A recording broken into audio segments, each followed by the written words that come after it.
makabila 12 ya wana wa Israeli. Swali ni je, makabila hayo yapo mpaka leo? Ni makabila gani ambayo yalipotea kabisa na hayajulikani yalipo? Na yalipotea poteaje? Na yaliyobaki ni yapi? Na yaliyopo leo hii ni yapi? Je, unabii unasemaje kuhusu yale makabila mengi yaliyopotea?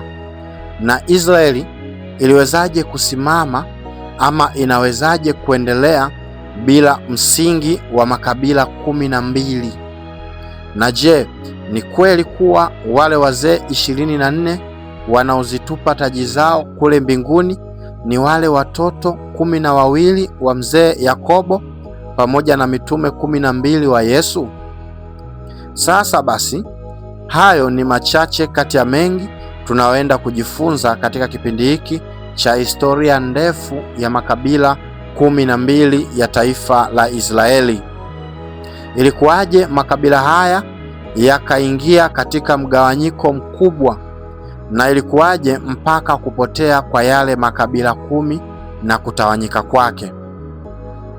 Na leo tunaweka tu msingi wa somo hili endelevu ambalo litakuacha na maarifa, ufahamu na mafunuo mengi ya kiungu.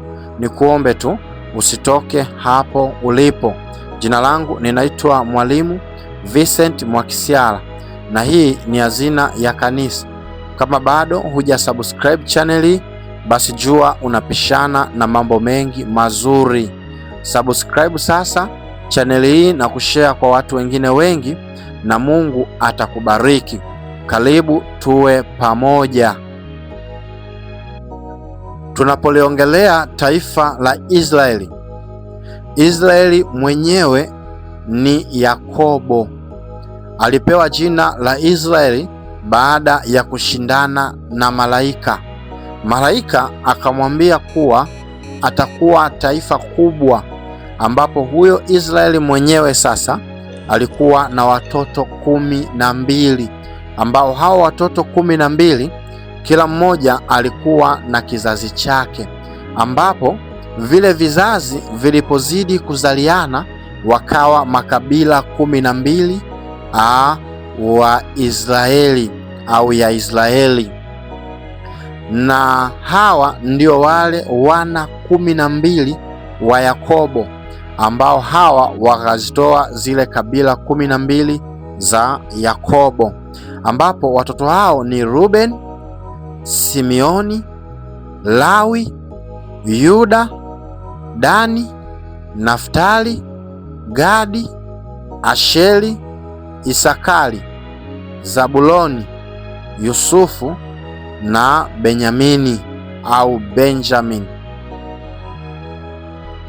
Katika kabila hizo 12, kila kabila lilikuwa na sifa zake na upekee wake pamoja na tabia zake, na kila kabila lilikuwa tofauti na lingine.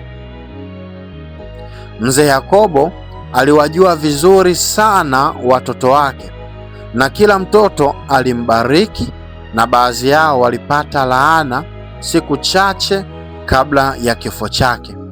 Na hapa ndipo tunapopata msingi mzuri na wa mwanzo kabisa wa kuyafahamu makabila haya. Maneno hayo ya Yakobo kwa watoto wake ambao aliwabariki na wengine waliangukia laana yalikuwa ni haya hapa kama ifuatavyo. Mwanzo sura ya 49 mstari wa 1 mpaka wa 28 anasema hivi: Yakobo akawaita wanawe akasema, kusanyikeni niwaambie yatakayowapata siku za mwisho. Kusanyikeni msikie, henyi wana wa Yakobo, msikilizeni Israeli baba yenu. Ruben, huu mzaliwa wangu wa kwanza, nguvu zangu na malimbuko ya uwezo wangu. Umepita wengine kwa ukuu na kwa nguvu, umeruka mpaka kama maji, basi usiwe na ukuu, kwa sababu ulikipanda kitanda cha baba yako, ukakitia unajisi, ukakipanda kitanda changu. Simeoni na Lawi ni ndugu, panga zao ni silaha jeuri. Nafsi yangu isiingie katika siri yao, fahari yangu isiungane na kusanyiko lao. Maana katika ghadhabu yao walimuua mtu, na kwa ukaidi wao walikata mshipa wa ng'ombe. Ghadhabu yao na ilaaniwe, maana ilikuwa kali, na hasira yao, maana haina huruma. Nitawagawanya katika Yakobo, nitawatawanya katika Israeli. Aise, haya ni maneno mazito sana. Anaendelea, Yuda, ndugu zako watakusifu, mkono wako utakuwa shingoni mwa adui zako, wana wa baba yako watakuinamia. Yuda ni mwana simba, kutoka katika mawindo mwanangu umepanda. Aliinama akajilaza kama simba, na kama simba mke ni nani atakayemwamsha? Fimbo ya enzi haitaondoka katika Yuda, wala mfanya sheria kati ya mguu wake, hata atakapokuja yeye mwenye milki, ambaye mataifa watamtii.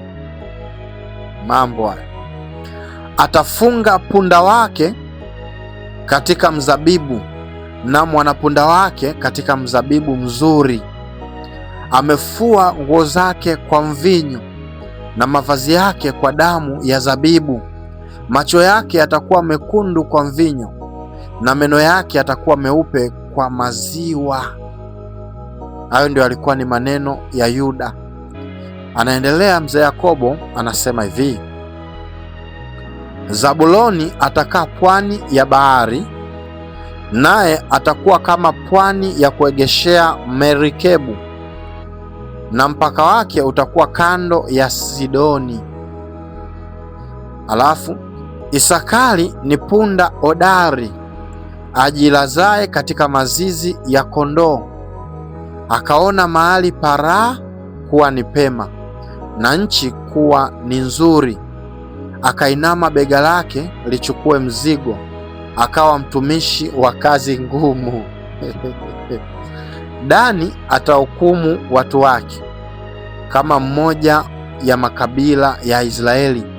Dani atakuwa ni nyoka barabarani, bafe katika njia, aumaye visigino vya farasi, hata apandaye ataanguka chali. Anasema, wokovu wako nimeungoja, e Bwana.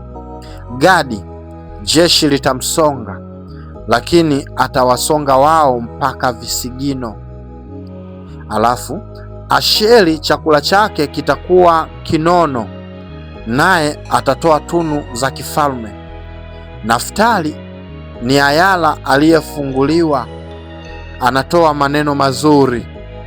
Alafu anakuja kwa Yusufu pale, anasema hivi: Yusufu ni mti mchanga wenye kuzaa, mti mchanga wenye kuzaa karibu na chemichemi, matawi yake yametanda ukutani. Wapiga mishale walimtenda machungu, wakamtupia wakamuuzi, lakini upinde wake ukakaa imara, mikono yake ikapata nguvu, kwa mikono ya mwenye enzi wa Yakobo, kwa jina la mchungaji, yeye jiwe la Israeli, naam, Mungu wa baba yake. Anasema hivi: naam, Mungu wa baba yako atakaye kusaidia kwa mibaraka ya mbinguni juu, mibaraka ya vilindini vilivyo chini, mibaraka ya maziwa na miamba. Mibaraka ya baba yako imepita mibaraka ya milima ya kale, vitu vinavyotamanika vya milima vya milele vikae juu ya kichwa cha Yusufu, juu ya utosi wa kichwa chake, aliye mkuu kati ya ndugu zake. Alafu anamaliza na Benjamini, anasema hivi: Benyamini ni mbwa mwitu mwenye kurarua, asubuhi atakula mawindo na jioni atagawanya mateka. Haya ndiyo maneno ya mzee Yakobo kwa watoto wake wote 12, ambapo katika watoto wake hao wote unaona kuna wengine wameshushwa ukubwa, lakini kuna wengine wamepandishwa ukubwa. Alafu pia kuna wengine baraka zilikuwa nyingi sana. Unakuta kuna wengine mzee alitumia muda mrefu wa kuongea maneno mengi tu kuongea nao na kuwabariki, lakini kuna wengine pia aliongea maneno machache. Kuna wengine walipata baraka nzuri na kuna wengine walipata baraka za kawaida.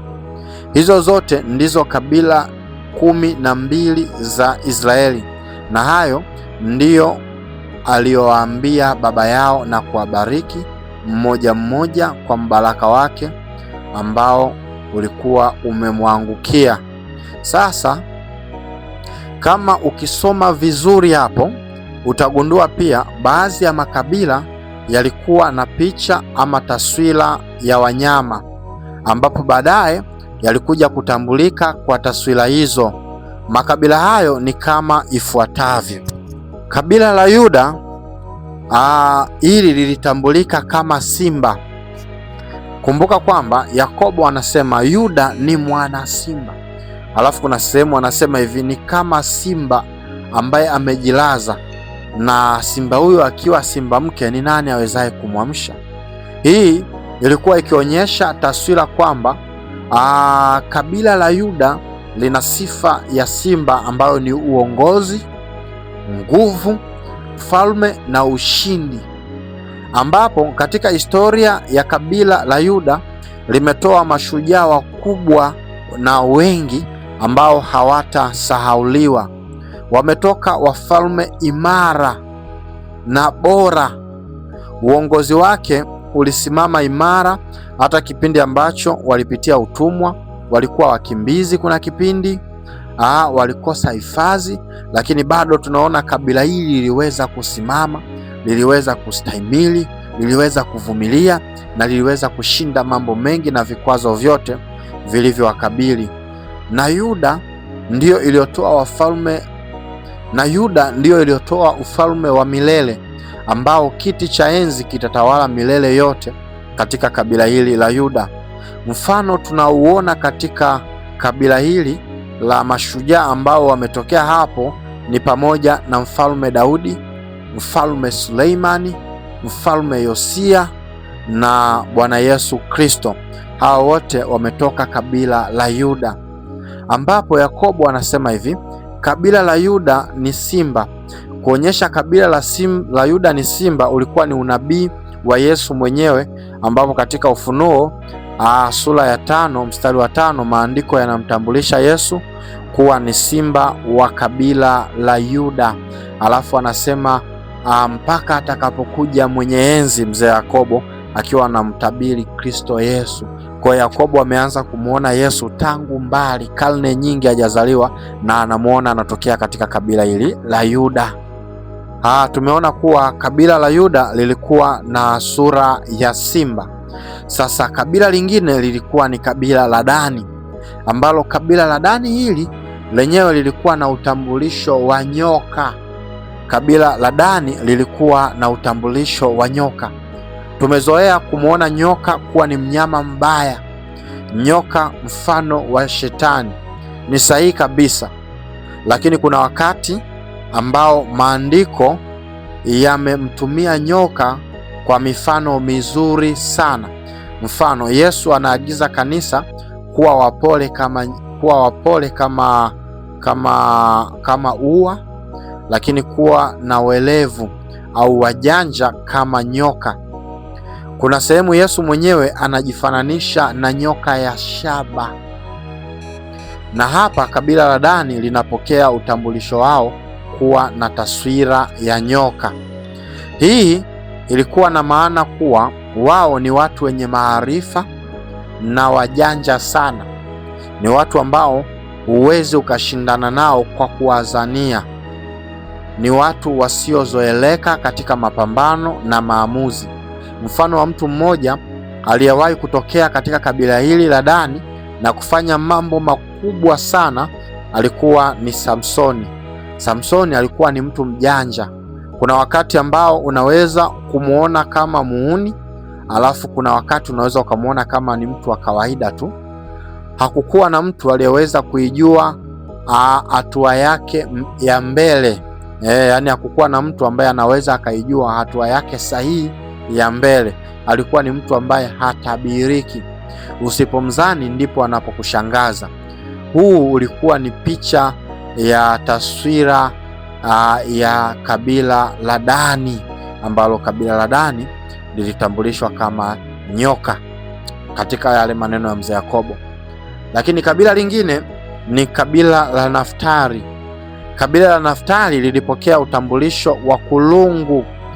Kulungu kwa Kiingereza tunamuita deer, ambapo ni aina ya wanyama kama paa. Nayo paa ni aina ya wanyama fulani kama swala hivi, ndio jamii hiyo.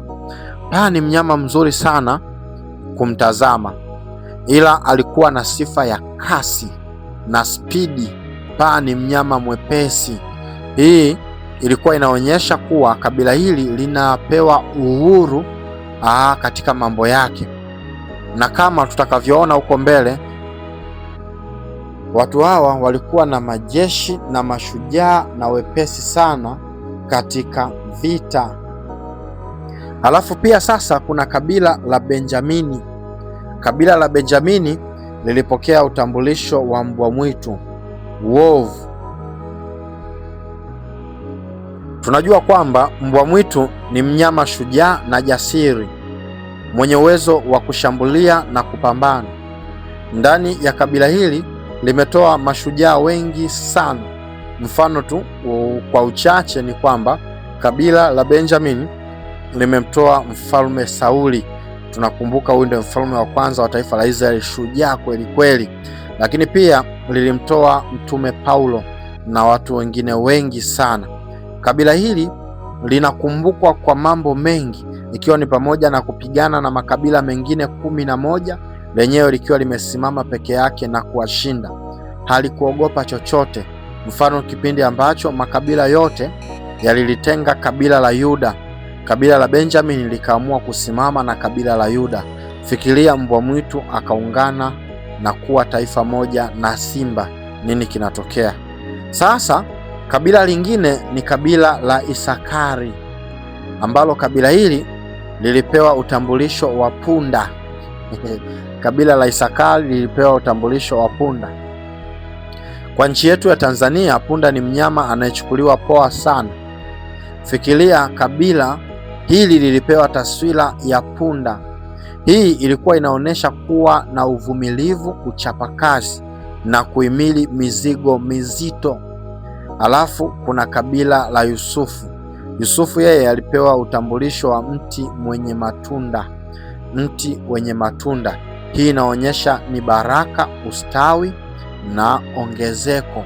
Lakini kwa kadiri miaka ilivyozidi kwenda, makabila haya mengine yakabadilisha utambulisho na mengine yakaendelea na utambulisho wake, ambapo kabila la Yuda lilibaki kuwa simba, kabila la Dani likabaki na utambulisho wa nyoka, kabila la Naftali liliendelea kuwa na utambulisho wa kulungu, kabila la Benjamin liliendelea kuwa na utambulisho wa mbwa mwitu, Isakari likaendelea na utambulisho wa punda, lakini kabila la Yusufu ambao hawa wa Efraimu walichukua utambulisho wa ng'ombe.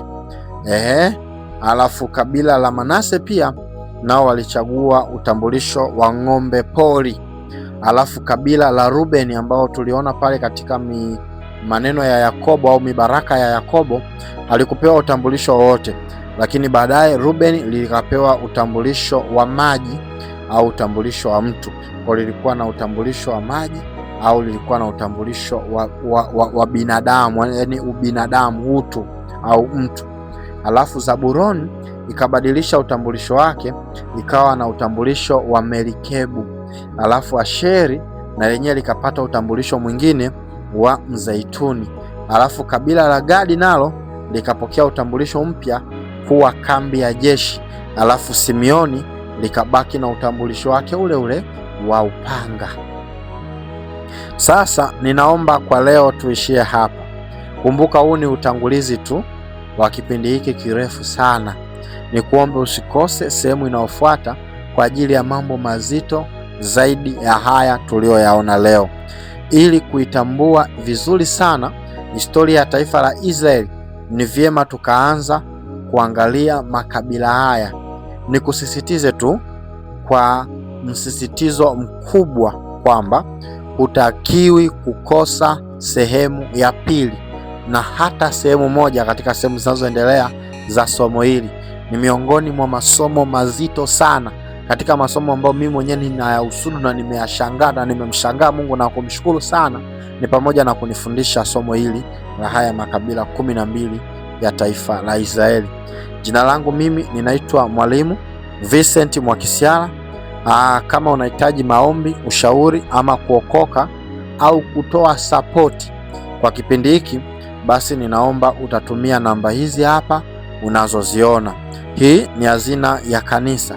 Kama bado hujasubscribe channel hii, basi ni kuombe usubscribe sasa na kushare kwa watu wengine wengi, na Mungu atakubariki. Na kusisitiza tena, usikose kipindi kijacho. Tukutane katika kipindi kijacho.